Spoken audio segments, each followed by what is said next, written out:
Kasih karunia dan damai yang daripada Allah Bapa dan dari anaknya Tuhan Yesus Kristus menyertai kamu sekalian. Amin.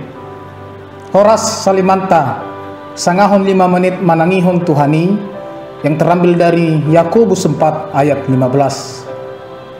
Sebenarnya kamu harus berkata, jika Tuhan menghendaki, kami akan hidup dan berbuat ini dan itu. Berbagai rencana disusun untuk meraih hidup yang lebih nyaman dan sejahtera. Namun tanpa disadari, optimisme yang membumbung cukup sering mengundang kepongahan. Seolah semua yang kita rancangkan dan pikirkan pasti terlaksana. Seakan kita dapat memastikan hari depan kita.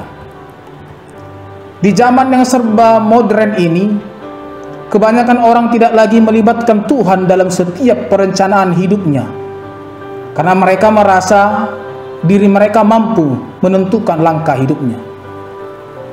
Dengan pengalaman, kepintaran, kekuatan, kecanggihan teknologi, uang atau kekayaan yang dimiliki, mereka mengira bahwa semua yang direncanakan pasti akan berhasil. Keyakinan yang berlebihan pada rencana yang kita buat membuat kita menjadi orang-orang yang tinggi hati dan melupakan Tuhan.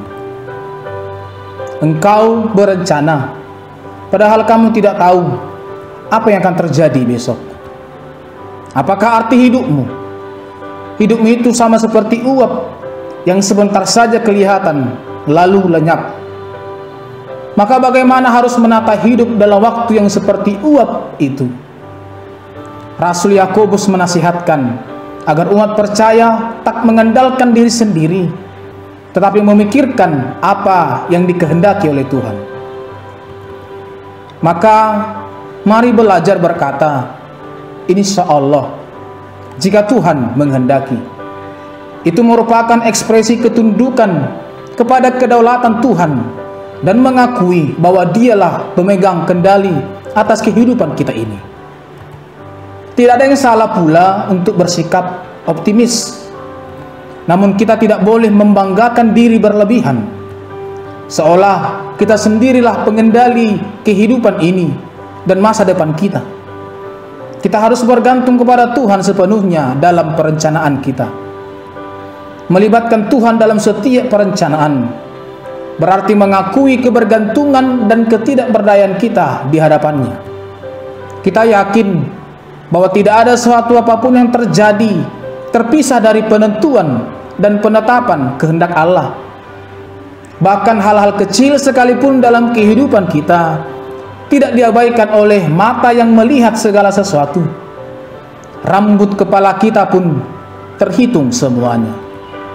Ingat dan sadarilah bahwa segala sesuatu termasuk rencana apapun dari kita hanya bisa terjadi kalau Allah menghendakinya.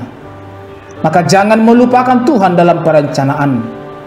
Mari membuat perencanaan dalam kehidupan pribadi, keluarga, dan pekerjaan dengan sungguh-sungguh mengakui kedaulatan Tuhan dan menundukkan diri pada kehendaknya. Percaya akan kehendak Allah tidak meniadakan akan tanggung jawab manusia untuk bertindak dan berusaha, bahkan meskipun ternyata itu nantinya bukan kehendak Allah. Kalau kitab suci melarang kita menyombongkan diri, itu tidak berarti bahwa semua orang Kristen harus menjadi orang yang rendah diri, pesimis, ragu-ragu, khawatir, dan selalu takut. Itu artinya kita adalah orang yang tidak beriman. Kita harus melakukan segala sesuatu dengan yakin. Tetapi keyakinan itu tidak boleh kita letakkan pada diri kita sendiri, tetapi kita letakkan kepada Tuhan. Yakobus menekankan juga agar kita senantiasa memikirkan kehendak Tuhan dalam setiap perencanaan, supaya rencana kita haruslah hal-hal yang berkenan di hadapan Tuhan. Berencanalah seturut dengan kehendaknya. Maka kita juga harus belajar mengerti kehendak Tuhan, supaya apa yang kita lakukan tidak sia-sia, namun justru berkenan baginya. Selamat berencana dan tetap menyerahkan segala sesuatunya kepada Tuhan. Amin. Kita berdoa. Kami sungguh bersyukur ya Allah untuk kehidupan yang telah Engkau anugerahkan bagi kami.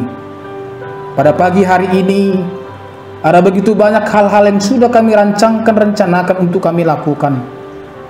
Tetapi biarlah segala sesuatu yang telah kami rencanakan itu kami sandarkan kepada keyakinan kami kepada Engkau. Karena Engkaulah Allah sang pengendali kehidupan ini. Biar apapun yang akan kami lakukan, kehendak-Mu yang jadi, seturut dengan kehendak-Mu, bukan kehendak kami. Ajar kami untuk senantiasa merendahkan diri, menyadarkan diri atas ketidakberdayaan dan ketergantungan kami kepada Engkau, agar kami semakin dimampukan dan dikuatkan menjalani hari-hari kehidupan kami.